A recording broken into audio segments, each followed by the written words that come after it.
Hello viewers, আসসালামু আলাইকুম। আজ আমরা চলে আসছি পর্তুগাল লিসবনে সেন্তালে গ্রান্ড প্লাস এলাকাতে। এই এলাকাটি খুবই পুরনো এবং বিভিন্ন রেস্টুরেন্ট রয়েছে, শপিং মল রয়েছে। হালাল রেস্টুরেন্ট খুবই কম রয়েছে। বিভিন্ন দেশের পর্যটকরা এখানে ঘোরার জন্য চলে আসে। আর তাছাড়া অন্যান্য ইউরোপ কান্ট্রির মধ্যে একমাত্র পর্তুগাল কান্ট্রিতেই অবৈধভাবে থাকার সুবিধা রয়েছে। তাই বিভিন্ন দেশের মানুষ এখানে চলে আসে। বিশেষ করে বাংলাদেশে অনেক বাঙালি রয়েছে যারা অবৈধভাবে এখানে থাকার সুবিধা পাচ্ছে। পরে ধীরে ধীরে তারা কাগজের জন্য অ্যাপ্লাই করে এবং কাগজ হতে প্রায় ৩-৪ বছরের মতো সময় লেগে যায়। তো এখানে পুলিশের কোনো তোড় ঝামেলা নেই, অবৈধভাবে থাকার সুবিধাটা রয়েছে। তো এখানে একটি পুরনো ভাস্কর্য দেখা যাচ্ছে। সামনেই রয়েছে বিশাল একটি সাগর পাড়। তো এখন আমরা সাগরে চলে আসলাম। সাগর পাড়ে খুব ঠান্ডা বাতাস আসছিল এবং ঢেউগুলো দেখতে খুবই ভালো লাগছিল।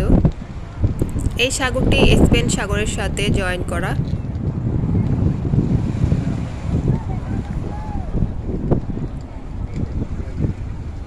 কিছু পায়রা উড়ে যাচ্ছিল। এখানে বেশ কিছু জাহাজ স্পেনের দিকে যাতায়াত করে। সামনেই রয়েছে ঝুলন্ত ব্রিজ। এখানে এই দ্বীপ থেকে ওই দ্বীপ গাড়ি যাতায়াত করে ব্রিজ দিয়ে এবং ব্রিজের নিচে স্পিড বোট জাহাজ চলাচল করে।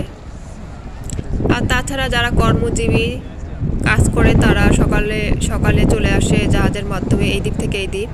কাজ শেষে বাসায় ফিরে যায় জাহাজের মাধ্যমে এই পার থেকে ওই পার, এই দ্বীপ থেকে ওই দ্বীপ আর কি। তো বেশ কিছুক্ষণ ঘোরাঘুরির পরে সন্ধ্যা হয়ে যায়। সন্ধ্যা হয়ে আসলে আমরা চলে আসি সেন্ট্রালের দিকে।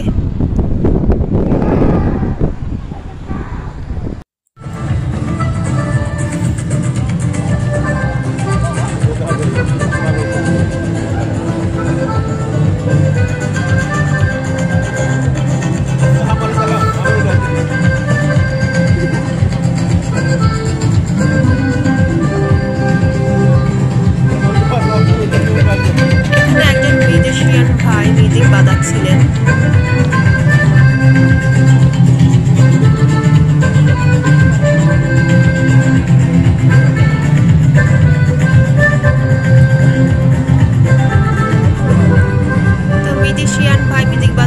এবং মিউজিকের তালে কিছু দর্শক ডান্স করছিল, অনেকে খুশি হয়ে ইরো দিচ্ছিল। এখানে অনেক বাঙালি রয়েছে যারা অনেক কষ্টে আছে। তো একজন বাংলাদেশি ভাই, সিলেটি ভাই ফুল বিক্রি করছে। তো এখানে বেশ কিছু বাঙালিরা আছে, হকারি কাজ করছে, পান বিক্রি করছে, চা বিক্রি করছে, রেস্টুরেন্টে কাজ করছে, অনেকে বেকারও আছে। তো এখানে বাসা ভাড়াটা অনেক বেশি, একটা রুমেই ৬-৭ জন করে থাকছে। তো যে স্যালারিটা পায় তারা সেই স্যালারি দিয়ে বাসা ভাড়া দিয়ে দেশে টাকা পাঠাতে তাদের খুবই অসুবিধায় পড়তে হয়। তাছাড়া এই এলাকাতে, এই বিভিন্ন এলাকাতে চুরি হয়ে থাকে এবং ছিনতাইও হয়ে থাকে।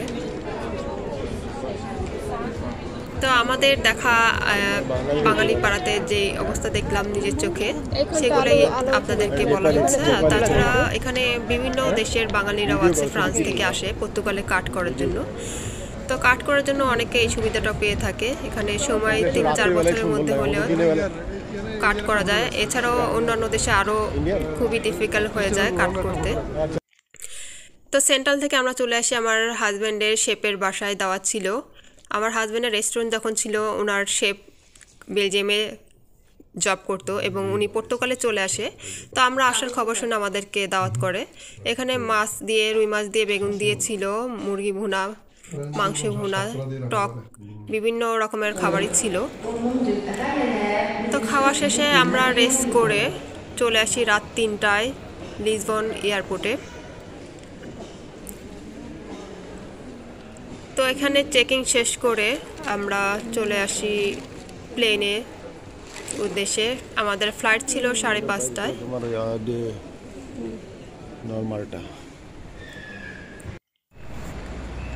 তো এই ছিল আমাদের পর্তুগাল শহরে ঘোরাঘুরি।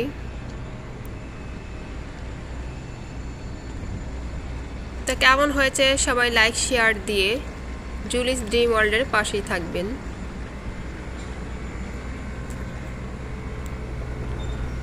তো সবাই সুস্থ থাকবেন, ভালো থাকবেন।